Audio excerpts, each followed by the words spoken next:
I think we're probably about ready to go. So welcome everyone to this digital glaucoma support groups talking about minimally invasive glaucoma surgery.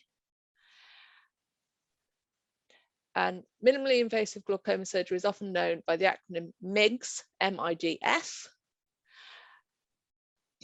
I'm Liz Ball, Glaucoma UK's Development Manager for Northern England. With me is Philippa Mason, Glaucoma UK's Development Manager for Scotland. And Philippa is going to be doing some of the technical magic that makes the webinar work. And also later on, she'll be putting some of your questions that you're going to put into the Q&A to our speaker. And Joanna Bradley, Head of Support Services, is also here. And she's going to be looking after people on Facebook, making sure that if you're asking a question on Facebook, it gets fed into the Zoom webinar. So thank you both for helping out. I'm really pleased to welcome our speaker, Wai Siene Ng, who's an ophthalmologist at Cardiff and Vale University Health Board. And she's going to be telling us all about MIGS and then answering your questions. Before we get started, just a few brief words about how the webinar is going to work. During the webinar, we're going to do two short polls, one at the beginning and one at the end. And these are just to find out how much people are learning during the session. How useful is it? So Philippa, if you could put the first poll up for us, please. And we'll keep that up for a minute or two to give you time to answer it. And while you're doing that, I'll just say very briefly that Sin will be doing a short talk about MIGS, and then we will have a question and answer session. If you've got any questions you'd like to put to our speaker, then please type them into the Q&A box. And after the talk, Philippa and I will put some of those questions to Sin. If you've got any sort of general comments that you want to make, you can put those in the chat. So I'm going to hand over now to Sin, our speaker. Sin, thank you very much for joining us today, and over to you. Thank you, Liz. Lovely to join you all on this lovely afternoon after my busy clinic. Can I just try and share my screen with yourselves? Make sure that works first. Share. Has the power come to you? I've got it, Sin, that's coming up. Got it, lovely, great, so we can kick off. Right, so my name's Sin. I know it says why there, but it's because why Sin sounds like a question. So I always tell people to just call me Sin. All my patients call me Sin. It's just an easier way to remember it. It's like the Bible tells you not to, basically.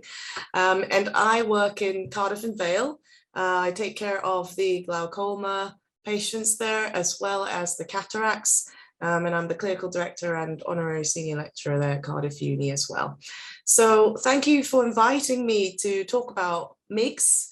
It's a very hot topic, and that's been coming out for the past sort of 5 to 10 years now. It's been rolling on and it's now entered pretty much all the hospitals, I would say. So at the end of this webinar, I hope that everyone would have a brief sort of overview of minimally invasive glaucoma surgery, maybe be able to understand what has been proposed to you in clinic, or what your options are at least. So the definition is variable, but it's minimally invasive glaucoma surgery. So a range of implants and devices and surgical techniques, which all aim to reduce the pressure. Now, I know we're starting off with MIGS, but I assume there will be people who don't know much about glaucoma as well. And the reason why we're so fixated with pressure is because it is the only risk factor that we can control to reduce the glaucoma disease getting worse. So that is why we keep hammering on about eye pressure.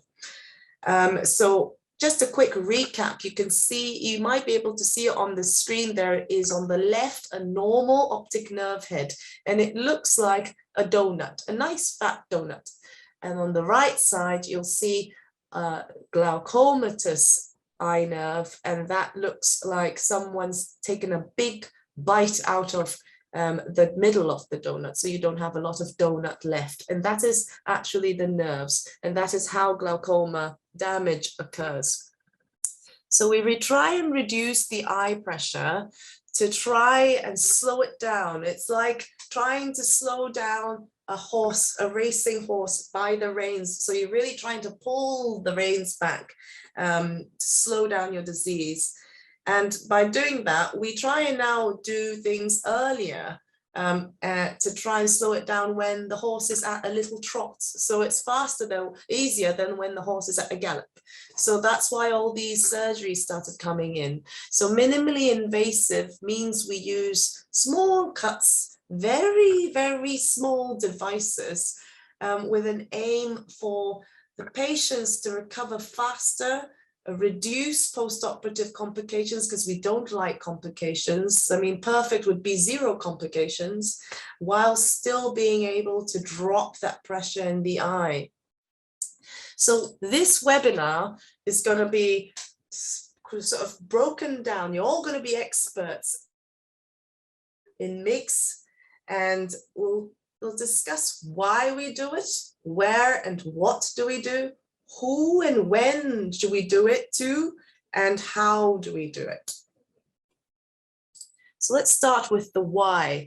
So I kind of already alluded to this and from my previous slide. So we all went to medical school to not do harm. It's safety first, do no harm, the Hippocratic Oath. And that's why we have been investigating ways that we can bring the pressure down safely and well without any sort of complications. So MIGS advocates this by giving us safety, efficacy, and reduced post-operative intensity of clinic visits, because you don't want to keep going back and forth every week.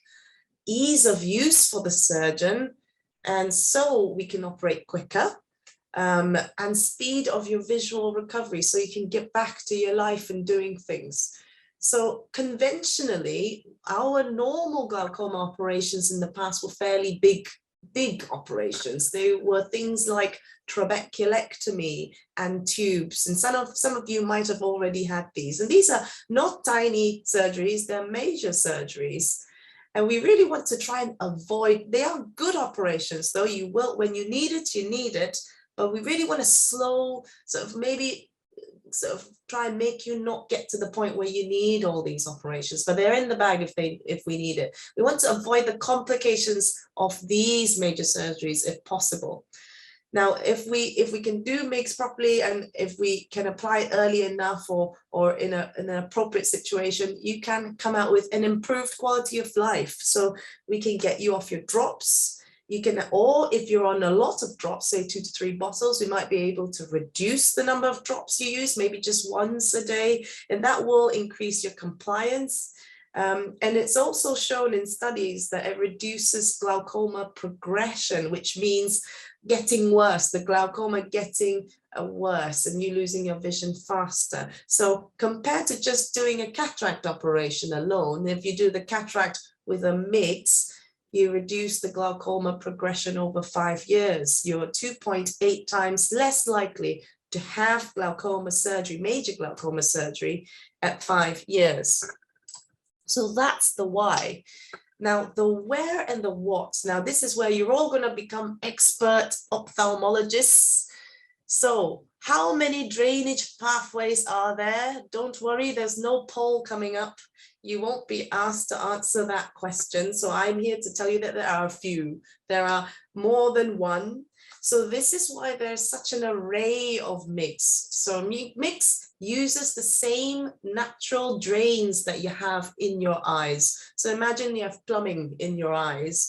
You have natural, already born natural plumbing there. And we aim to try and make that work, basically. And the different types of MIGS will target the different drains in your eye. And that's why there's so many on the market. Now, to sort of explain briefly, there's two major ones, but one proper one that a lot of the devices will target is the trabecular one, which is the conventional outflow, which means it's the main one. It's the M4, basically. And then you've got the sort of the B road, I'd say. Yep. So the B one is the unconventional outflow that's already in your eye. So naturally, you'll want to target to unblock the M4, the conventional one. So the conventional outflow target devices, much like the ones in your heart, you get a stent in your heart, we can put a stent in the trabecular meshwork, which is the conventional outflow area. And there are some popular ones on the market which may be present in your hospital units. iStent and Hydrus seem to be the top runners for stenting the trabecular meshwork. And you can see pictures here. On bottom left, I've put a picture of iStent, and the bottom right, I've put a picture of the Hydrus. The iStent looks like a little hole, basically, that's put into the trabecular meshwork, a silver hole, and the Hydrus is a bit, sits on the side, just like on the side of the channel, and that looks like a little snout, like a scuba diving sort of snout, and that's how it kind of works. Apart from that, there are other ways to make the conventional outflow work, so the usual outflow. We can clear out the debris, much like you're clearing out the dead leaves in your garden, so in the drains in your garden. So you can put Mr. Muscle down. So we don't use Mr. Muscle, but you use a thick gel, which is natural, which the eye likes, and you flush out the drain, and that's called viscodilation. So we're flushing out the trabecular conventional drainage gel. And then you can also have, at the same time, trabeculotomy. Now, this is not trabeculectomy, like the major operation. This is trabeculotomy. So after we flush the drains out, if we need a very much lower pressure, then sometimes we can lift the drain, the covering of the drain. So I've put two pictures here. One picture of a drain, how you'd normally see it in your garden, where there is a covering on top of your drain. And when we remove the drain, and you would see just the drain, you basically fall into it if you don't see it. So that would be what we're doing with a trabeculotomy. We lift the drain channels. You can just see directly the drain. The fluid in the eye can just go straight into your drains without any resistance at all. So that is what a trabeculotomy is. And there are a few other on the market that try and facilitate this, and that's iTrack, Omni, Kahoot, Dual Blade, Trabectome. So lots of names, but essentially doing what I've just told you. And these are just how we put them in, just some pictures of that. And as you can see, it's got a little, this is a picture of a person that's had a trabeculotomy, and it does look like a drain, literally a drain open to the inside of the eyeball with no covering. And that just allows for drainage to occur easily. Now, we've talked about the conventional. We can talk a little bit about the unconventional outflow. Now, because it's unconventional, it's often, they're less on the market for this. That you may have heard in the past of CyPass, but that has been withdrawn as well. So there's only really one or two on the market, and not every unit's got it either. So we have the iStent and we have the MiniJect. They are both sort of little stents that go into this unconventional pathway and draws fluid from in your eyeball to the unconventional pathway. So I'm going back to the slide in the beginning where I said I was going to make you all experts in the drains. And I said that we have two main drains, but here on this slide, there is a third drainage pathway.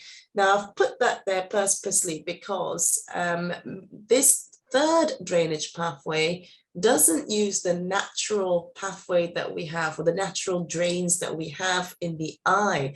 The third pathway is the same pathway as a trabeculectomy or a tube. It's basically man-made.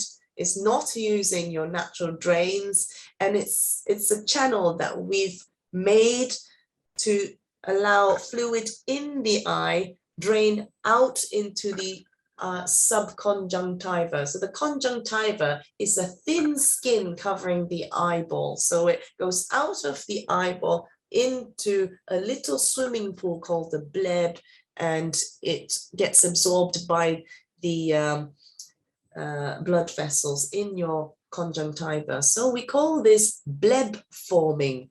And this here shows a picture of a bleb, and if it's basically sits above your eyeball, it looks like a swimming pool of a blister, a little clear blister right on top of your eyeball. You can't see it normally. You'd have to lift your eyelid and look down a lot to see it. And I've just made a little square just above the eyeball to say this is the area of the bleb would sit. So I've coined this MIBS because MIGS is using the normal drains, but MIBS, M-I-B-S, minimally invasive bleb surgery, which is often used interchangeably with MIGS, but it's not quite the same thing because MIGS doesn't normally form a bleb. MIBS does, much like a trabeculectomy, and it originally was designed to sort of kind of replace trabeculectomy. So there are two main types, and really PreserFlow is the one that has taken it on, the majority of it on. It was PreserFlow and Zen, but PreserFlow is really the main one. So the reason why this was made was because we wanted to replace trabeculectomy. We know trabeculectomy is a good operation, but it doesn't come without its problems. And it's very I suppose it's freehand. It's when you're operating, it's freehand. And therefore, if we have a MIBS device, we can standardize the surgical technique and the size of the drain, which is made by the tube that we put in the eye, the micro shunt we call it. Then your outflow, or the going out of your fluid into the outside of the eyeball, is the same. So it will be standardizing always the same operation between all patients. And therefore, we'd have an easier operation with less complications, and less risk for very low pressures. And we virtually don't get any leaks, which is one of the complications that can happen with trabeculectomy. The bleb that is formed, this little blister on the top of the eye, is formed further back of the eyeball. So you can wear contact lenses. So that's one good thing about the MIBS. And also, compared to the trabeculectomy, you don't come back to the clinic as often. So the follow-up intensity is much less than a trabeculectomy. Also, the recovery is seen to be a lot faster as well. So trabeculectomy versus PreserFlow, although we wanted to replace it, we've done research to show that that isn't the case. unfortunately, even though it's safer, so it's safer in risk and complications profile, the pressure can't come down as low, but it can come down a good amount from before the operation, but it will never go down, well, not never, but the proportion of pressure going down to very low, like trabeculectomy, is not as often. So, for example, PreserFlow might be able to bring patients down to about 15, 16, but a trabeculectomy can bring a patient down to about 10 or below 10 even. Yeah, but however, with a lower pressure, more complications can happen, such as low pressure, too low a pressure, leaks from the bleb, and cataract formation can be quicker. So now we're moving on to who should we operate on and when. I'm not going to sort of tell you that how to choose or when you would be able to go for it, but I'll tell you about the types of patients that we would look out for to offer these types of surgeries. So our mixed patient profiles, they're usually mild, moderate, so mild to moderate, on 1 to 2 drops, maybe looking to get you off the drops even. The eye drop compliance, if you've got issues with that. SLT is a laser, which we now offer side by side with drops. So you can have eye drops or you can have a laser, which can bring your pressure down by jet washing the drains, we call it. So if that's or drops are not, you're not getting on with that, then we can offer you MIGS. Or if you already have a cataract and you're finding symptoms from it, like misty vision, glare, difficulty driving at night, and you are a driver, keep changing every year, it's increasing in power, and you have that, then might as well at the end, if you're going for the cataract, we can add it on to the end of your operation, because it only takes a few minutes. For MIBS, that's a different story. This is the minimally invasive bleb surgery patient profile. Now, these are patients who are not mild, not moderate. They're usually advancing. The glaucoma is getting worse despite drops. Your eye drops compliance is not good, or you're not tolerating it very well and the pressures are really high, like 30s or something. Or if your target, and mainly if you're targeting for an eye pressure of in the mid-teens, because remember when I said that it doesn't take you down very low, it definitely doesn't normally take you under 10 in the long run. So in the beginning it can go to 10, but then in the long run it usually sits at about 15 to 16. So your target pressure would be in the mid-teens. So those are the type of patients that we would usually offer MIBS to. Now, which one would you choose? Of course, it's not yourself that will be choosing, and usually it will be your consultant or your surgeon who will decide on which one. But briefly, I can tell you how they're thinking about which one you will be getting. And it's basically split into what kind of ammunition do you want? Do you want a small pistol or do you want an AK-47? So that basically means, do you need a little drop in your pressure or do you need a massive drop in your pressure? So a little small pistol would be things like medication alternative. So something other than drops, something to get you off the drops. Then we would probably just offer you a small sort of a stent after your cataract operation, or it can be done as a standalone as well without the cataract operation, or we can just flush out your drains with viscodilation. But if we're looking to really go low pressures safely and smoothly without much hiccups, then we would look at the MIBS or maybe a trabeculectomy, because that does drop it a lot more than just a stent.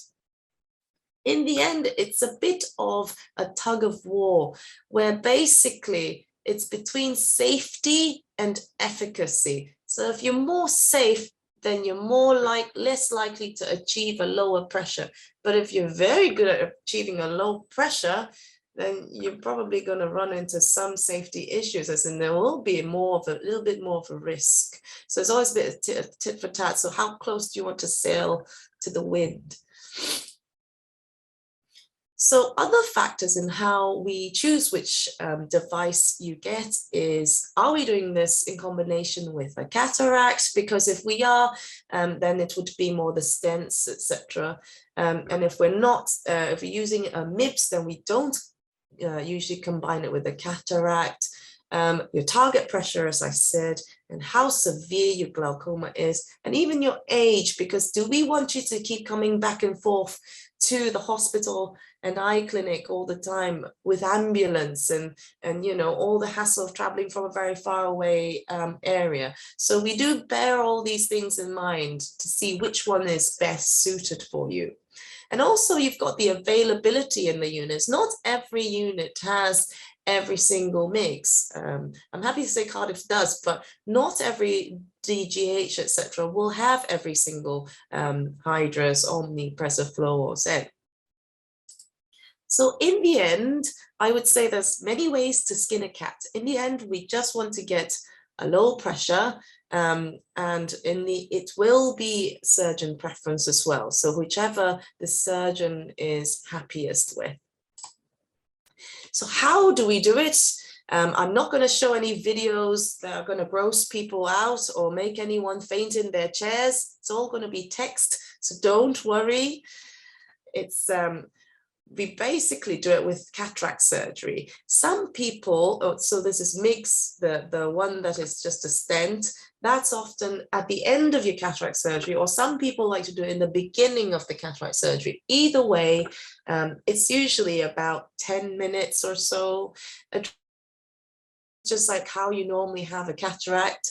You might be claustrophobic. If you are, let us know. What we can do is we can lift the drape off your face and tape it to the microscope so you can still see out of the other eye the people around you. So you can let us know if you're claustrophobic. And once your cataract's done, then we will tell you to turn your head to the side. So we'll say, sort of look to the left or to the right, like your ear's about to touch your shoulder, something like that. And that allows us to look into the drains of your eyes, where I was pointing those large red and green arrows before. No pain, because your eye should be numbed before the operations. Usually we give you a little numbing injection with a blunt cannula, and you're numbed before anyways, and you look up, it's in your bottom lid. That usually happens, and you won't feel anything at all. So after the operation of MIGS, this is the one that is after cataract or joined with the cataracts. You will have your usual antibiotic and steroid eye drops. It's usually 4 times a day. You may or may not stop your glaucoma drops in the operated eye. You have to ask your surgeon, or your surgeon will tell you. He or she will say, stop your drops, or don't stop your drops, carry on. Now, the most important thing is, do not stop your glaucoma drops in the unoperated eye. So the one that's had no operation, not been touched, that is the one you carry on. Okay, do not stop your glaucoma drops. We say no strenuous activity for about 2 weeks. So no heavy lifting, no going to the gym and doing some weights and things like that. We say no swimming for about 2 to 4 weeks, because you've still got a wound, an open wound. We can give you a fit note if you want, just ask us. It'll be about 2 to 4 weeks, depending on your occupation. So if you were working in a more dirty environment, in a building construction site, etc., we'll give you a much longer fit note. So what to expect after the operation? You will feel gritty. It'll be like the sand in your eye or something like that. Don't rub your eye, just blink. Use your lids to rub your eye instead, because rubbing your eyes is not great. You can sort of poke the corners, or not poke, but rub the corners of your eyes here and here where the bone is, but don't rub the eye like that. And you will need a shield at night time to stop yourself from doing that at night, because unknowingly you will just rub your eyes at night because it feels gritty. So your vision will be slightly blurred. Sorry, there's a typo there. It's an L supposed to be there. Slightly blurred vision. It improves over 2 weeks usually. And your old glasses won't work. So if you want, you can go to your opticians and tell them to take the lens out of your old spectacles. So you go around with no lens in the one part of your spectacles, or you could tell them to put a plane there if you want, or you could walk around just without your glasses, because often we aim for you to see well for distance, so you might be able to use the new eye, the operated eye, to see well for distance. The eye itself will look white to pink. It depends. Sometimes some people have a more pink eye than others, and some people just have a normal white looking eye. So hard to say, but yes, it will look about white to pink. Now for the MIBS, that's with the minimally invasive bleb surgery. These are not usually combined with cataract surgery, but they can be sometimes. Most of the time they won't, because it can reduce the success of your MIBS surgery. But depending on why they would combine it, I'm sure the surgeon would have their reasons for it. The numbing, now in terms of vision, sometimes you will be numbed using the injection to the bottom of the eyelid, but sometimes you will just have eye drops. And in that case, if you're just using eye drops, then the surgeon will tell you to look down. So they'll keep telling you to look down so that we can put the little microshunt, the little tube at the top of your eye. In between 20 to 30 minutes if you're lying flat or fairly flat. You will have some stitches, and these will be removed at about 4 weeks' time in the clinic. So don't worry about that. You'll be numbed with eye drops. And the stitch is so fine, it is thinner than a hair strand. It is half the strand of your hair. So don't worry too much. It's not a big procedure to take the stitches out. Post-operatively in MIBS surgery, you'll have your antibiotics 4 times a day, but I always tell my patients, the hard work is actually not the operation. The hard work is the patient's drops. So it's intensive steroid eye drops every 2 hours when you're awake, not when you're sleeping. You can go to bed, but when you're awake, you usually have to set yourself on an alarm on your phone and go through it every 2 hours, put a drop in. Now the reason for that is because when I cut myself, my body will want to close it. So when I put a hole or a tube at the top of your eye, your body will want to close it. And that's just a natural response, and that's good for us in normal situations, that we want to close holes. But in this case, we want it to be patent. So the steroid eye drops actually stops or reduces your body's scarring ability so that it doesn't close the tube that we've just put in. Stop the glaucoma drops in the operated eye.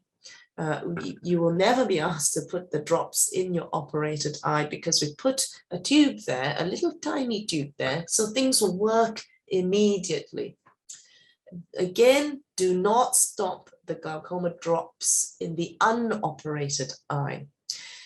Now, in terms of strenuous activity, it is more important in MIBS surgery to have no strenuous activity, because the tube that starts working immediately gets your pressure down very low very quickly in the first few weeks. So I always tell patients no strenuous activity for about 2 to 4 weeks. And this includes no heavy lifting. Don't bend down and tie your shoelace. Anything that goes, like, don't do that. Reaching under your bed or any furniture underneath, lifting grandchildren or large pets or bending down to pet the cats or anything like that, don't do that, because that changes things and sort of makes your the pressures in your eyes change and can cause a bleed, massive bleed, and that's what we don't want. That would be the 1 in 1,000 risk that we would consent patients for, which is a bleed in the eye.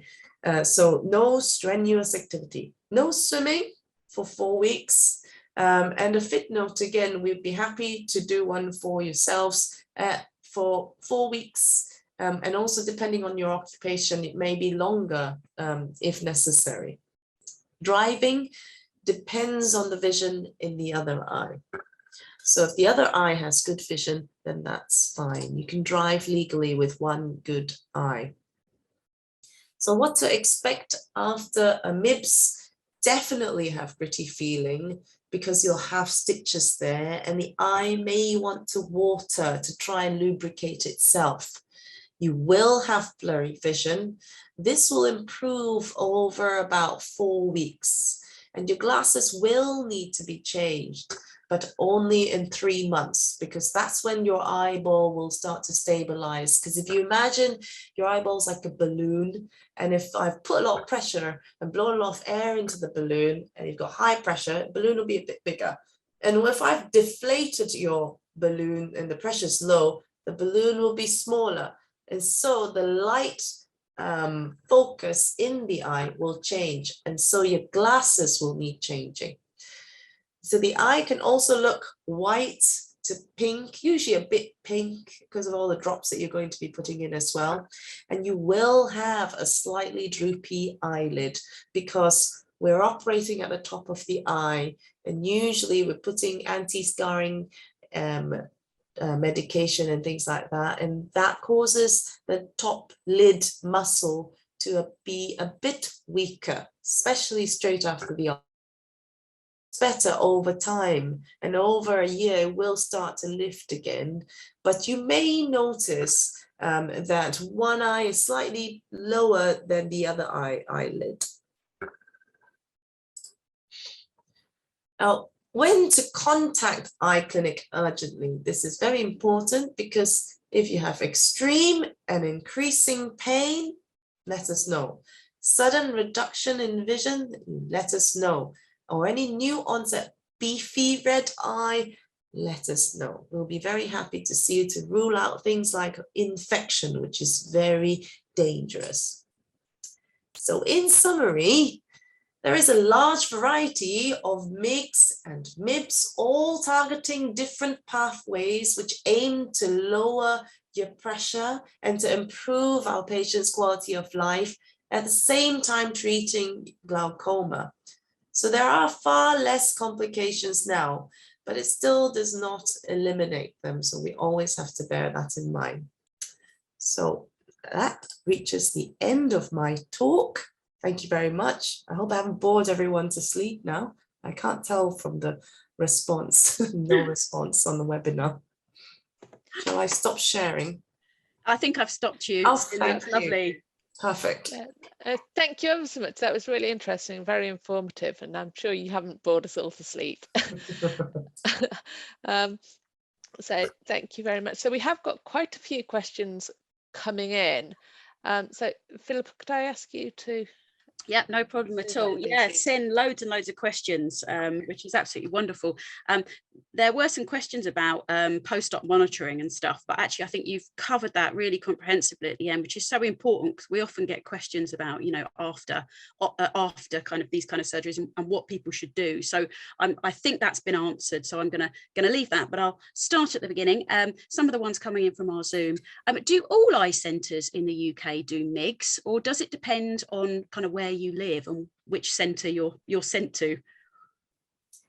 Yes, so we are moving towards a lot of us having at least one MIGS. It's hard to say the options that each unit has. Larger units will, on balance, normally have more options because they're tertiary units, and so they'll normally need a lot more armorarium or weapons to try and lower your pressure. But if you're in the DGHs, which is the District General Hospital, the smaller ones, you may not have a MIGS, but I think now it seems like every single unit will have at least one MIGS. And I think it will normally be a stent or a viscodilation or some sort. And if you don't have one, feel free to ask. I'm sure they will oblige. Brilliant, thank you very much. Okay, I've got a couple of questions about angle closure. So is MIGS as effective for angle closure as open angle? Someone's saying they're due to have cataract surgery, but no MIGS. Would MIGS be a good idea alongside cataract surgery? Two questions there, isn't it? One is angle closure. Now, MIGS is not licensed for angle closure glaucoma. It's licensed for primary open angle glaucoma. However, you know that we always deviate because if we see something that is useful for the patient, we will change it. There are things that are used off the market. So like I personally have done MIGS on primary angle closure glaucoma patients, but we're not supposed to license to do that. So what I did was the viscodilation one, which is basically just clears the leaves, puts the gel in the drains basically. But cataract surgery itself is a very useful and very powerful pressure lowering operation actually. So I think if you don't have one, it's fine, and especially if you got angle closure glaucoma, then that would be fine. Lowering the pressure itself with cataracts is good evidence in angle closure glaucoma. That's excellent. Thank you so much. Somebody's saying again, with the angle closure as well, apparently I have narrow angles, which makes surgery quite difficult. They've said they've had a YAG laser, which didn't work, but they're actually interested about what other options that they have. But I suppose that doesn't really fit in with the majority of MIGS operations, as you say, that are for open angle. Yeah. I wrote the guideline for angle closure anyway. So if you got angle closure, taking out your cataract is basically the best first step that you can do, because your problem is that your eyeball's small. There's not enough room in there. So taking out the nut in the middle, the lens is the nut in the middle, like a Ferrero Rocher. You take that out, you replace it with a thin lens, your drains will flop open. So then you got the chance already, you've already opened up your drains and allowed it to work. If it doesn't work, there's other options. So you don't have to do everything at once in the one operation, even though it's very tempting to do that, because you're like, well, I just want one thing to fix it all. But the problem is with glaucoma, I think I always tell my patients that we have to change our mindset, that it is a long-term disease. It's like diabetes. It's a forever thing. I'm married to my patients, basically. They'll see me until I retire or whatever. So it's a long-term thing, and it's not the first operation. It'll be a second operation. There'll be a third operation, etc. So I know it's very tempting to say, can I just get everything at the same time? Just try to slow yourself down, pace yourself, get the cataract done first for angle closure. I mean, I had a good reason to do that viscodilation, but I mean, if your surgeon didn't offer it, they have a good reason. And I think for angle closure, you definitely don't want to do a stent, maybe an eye stent, but not a hydrus, because a hydrus is like a scuba, so it's like that L-shaped. So if it sticks out like that in a small eyeball, you can damage the cornea in the long term. So there's reasons probably why your consultant didn't offer it to you. But cataract surgery is a very powerful pressure lowering tool. Usually mean about 5 millimeters of mercury over 5 years. Over 5 years, then it can start rising again later, maybe as your drains get crowded again, drains get a bit clogged up again or whatever, but somehow the cataract operation does bring your pressure down and stays down for 5 years. That's brilliant. Thank you so much. Next question here, which we were talking about, actually, you were saying about how you don't have to have everything at once. And actually, you know, you're with patients for a long time. One of the questions, should MIGS be tried first or laser, which has better outcomes and less complications? Now that is two different things. So I didn't include laser in this because actually laser is not a MIGS, but it is, if you want to say it's because it's minimally invasive glaucoma surgery. Selective laser, SLT, is not surgery. It's a light basically shone into the drains of your eyes. And like I said, it's like jet washing the drains without doing anything. I always say it's just jet washing. I'm not actually jet washing it. Your own eyeball is calling its troops to go in there with this light to eat it up. This is how we think it works, but we don't, there's no actual real proof that that's how it works. But there are some laboratory, etc., sort of papers that say, point towards this is the way it works. Yep. So I would say if you're having trouble, SLT is definitely worth a shot. But if you're going to have your cataract operation anyways, then I would just do a cataract and a MIGS. Yeah. So again, it depends very much on the individual patient, doesn't it? And individual patient situation, and to go with what the consultant is recommending. One of the questions that came in is, how long do MIGS tend to last? So that is a golden question. I mean, how long does trabeculectomy last? I've seen trabeculectomies last 20 years. It's hard to say. So far, the data always has been spanning about 5 years. So we've got 5-year data for the ones that are out now. Obviously, the longer it'll be around, then the longer you'll have 10-year data, etc. And you'll see a dropout. You'll slowly see a dropout of people. So it'll be like maybe 70%, then 50, then 20. So we don't know. The data is 5 years for now. Majority lasts for 5 years.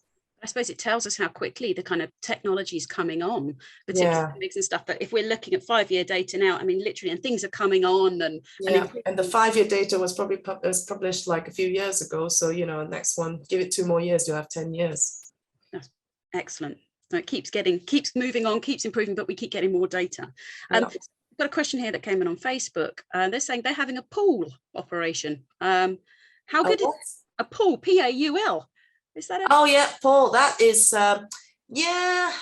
See, I didn't go into the Paul because Paul is kind of a big operation. It's not a small operation. So it's a tube. Now that's the major operation, not a trabeculectomy. 1 grade higher, it's a tube. So when you've got the tubes, you've got many types of tubes, and you've got this is similar to a Bayervelt tube. So this will sit behind the muscles, and the swimming pool's behind the muscles area. And it is said that it's more flexible, and sort of the lumen is smaller, so therefore you don't get sort of the crashes, etc. But I mean, because it's smaller, we don't know what the long-term data is. I suspect it's going to be that you know, the tug of war between efficacy and safety again. So if it's safer, it might not work as well for long. The data so far for Paul, I think, is about 2 years. We got Paul in Cardiff as well. So we use it for people who we worry about exposure or things like that. Also, it works well. So the experience, the post-op clinic visits, etc., is a lot easier. There is not as many things to do with the Paul. So with the other Bayervelt tubes, there were sutures to laser, etc. So with this one, there's no sutures to lasers. You just put it in, and it's a smoother post-op ride, put it this way. So it's not a MIGS. We can't call it a MIGS, but it's certainly a better tube, put it this way. Yeah. And just to that person on Facebook as well, if you want to, obviously we're kind of focusing on MIGS today, but if you've got any questions about tubes as well, give our helpline a ring. Please do contact us, and we've got some information there that might be able to assist you going into that operation. What are the complications of MIGS, Sin? So one of the main ones, so MIGS is you'd have to get into the drains of the eyes. So to get into it, you've got to cut it. And when you cut things, they bleed. So bleeding is one of the most common complications, basically. And you'd see that as blurry vision. That's why I always warn patients that your vision won't be perfect the next day. It will be a bit blurry, because when you bleed, your eyeball's full of, well, not full of blood, but the blood is sort of scattered around, just like a snow globe.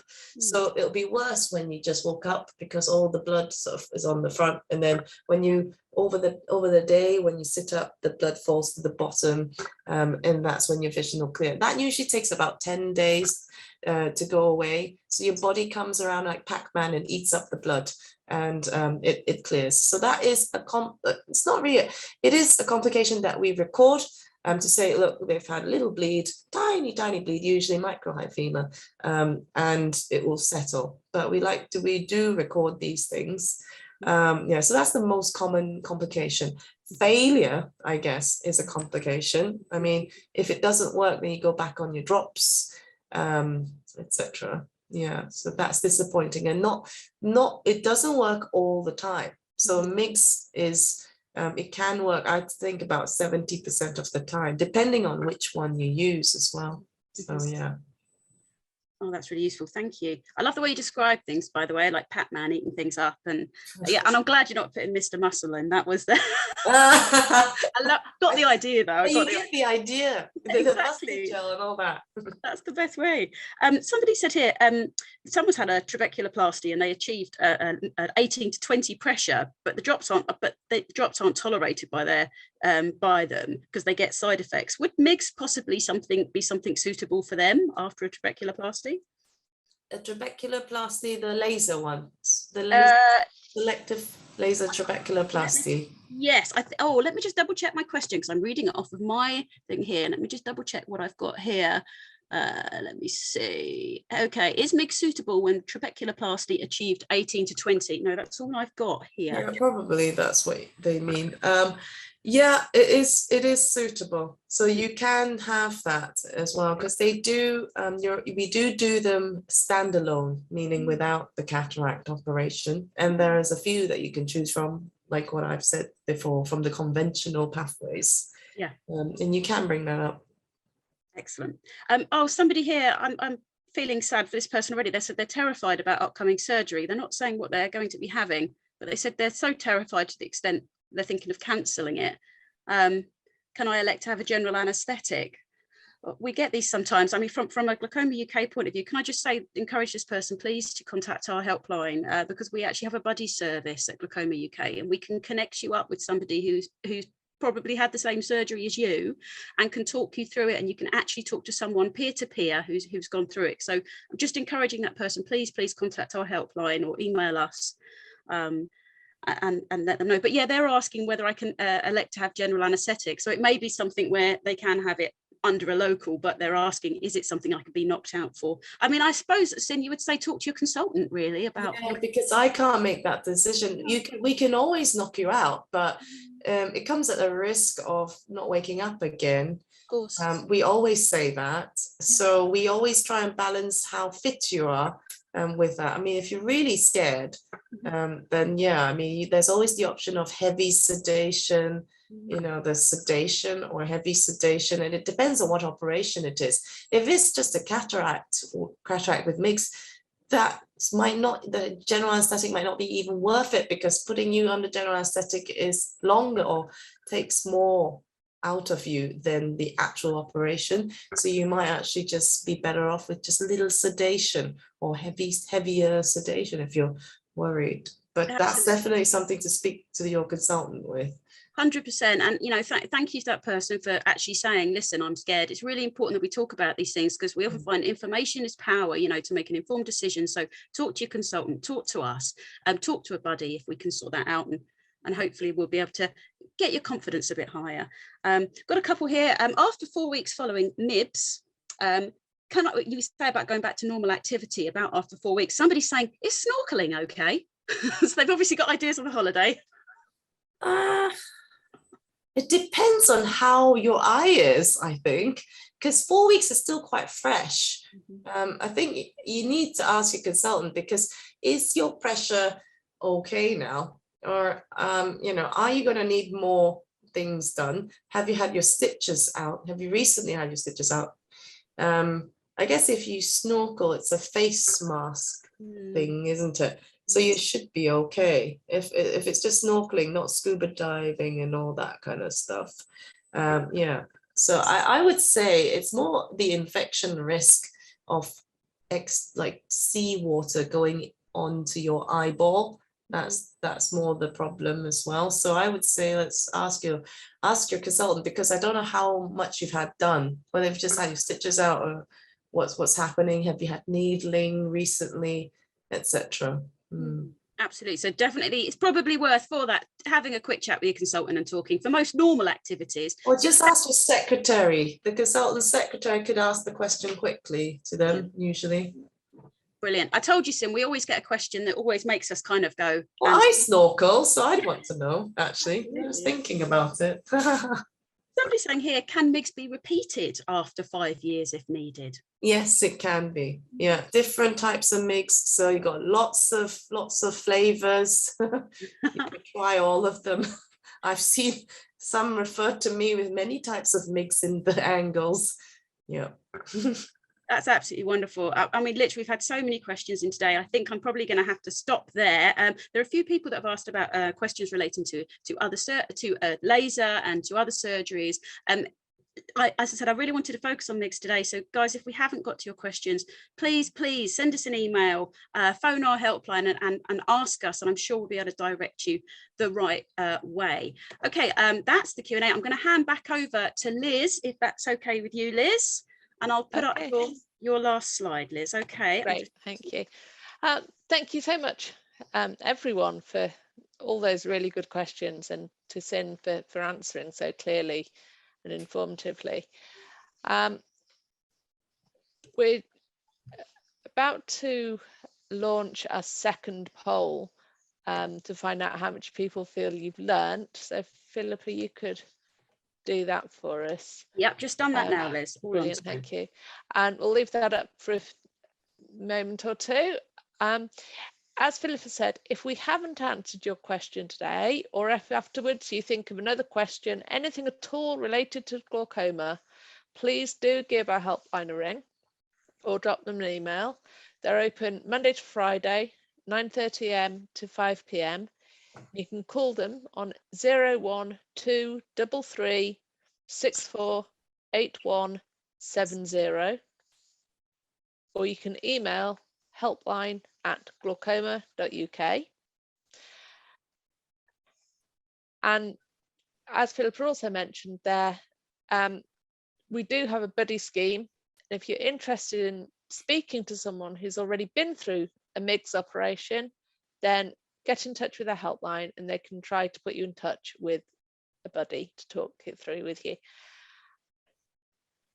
Our next digital glaucoma support group is all about glaucoma hot topics. So Helen Doe, who's Glaucoma UK's helpline manager, will be talking through the questions that the helpline get asked a lot and trying to answer all of those frequently asked questions. And that's on the 27th of July at 7 p.m. So if you'd like to join us then, you'd be very, very welcome. After that one, we're taking a short break over August, but we will be back in September with more sessions. So keep an eye on our website and in our email newsletter Focus for more information about what's coming up. When we close this webinar, we will be launching a feedback survey. We really want these sessions to be useful to people, so we really do value your feedback. So if you could please fill in that feedback survey when it pops up when we close the webinar, that would be really, really appreciated. Thank you again to Sin for such a fantastic talk and answering all those questions.